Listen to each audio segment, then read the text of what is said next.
ఆంధ్రప్రదేశ్ రాష్ట్రంలో ఇప్పటికీ ఏ పార్టీ అధికారంలోకి వస్తుందో ఖచ్చితంగా చెప్పలేని పరిస్థితి నెలకొంది.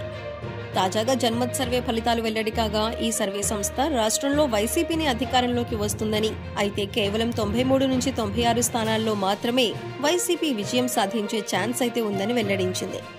వైసీపీ నేతలు సైతం ఎన్నికల తర్వాత వెలువడుతున్న సర్వేల ఫలితాలు తమ పార్టీకే పాజిటివ్ గా ఉండటంతో ఊపిరి పీల్చుకుంటున్నారు.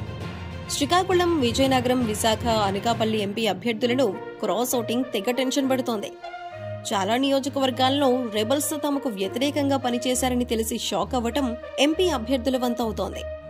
ఈ పార్లమెంటు నియోజకవర్గాల్లో ఓటర్ల దెబ్బకు బలయ్యేది ఎవరో అంటూ జోరుగా చర్చ జరుగుతూ ఉండటం గమనార్హం.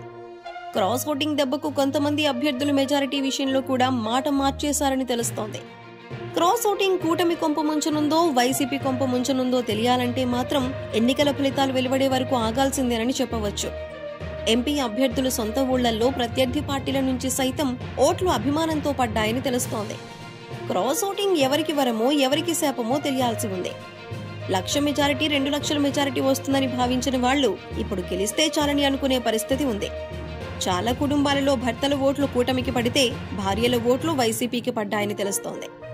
మహిళా ఓట్లలో దాదాపు 60% ఫ్యాన్ కు అనుకూలంగా పోలైనట్టు తెలుస్తోంది.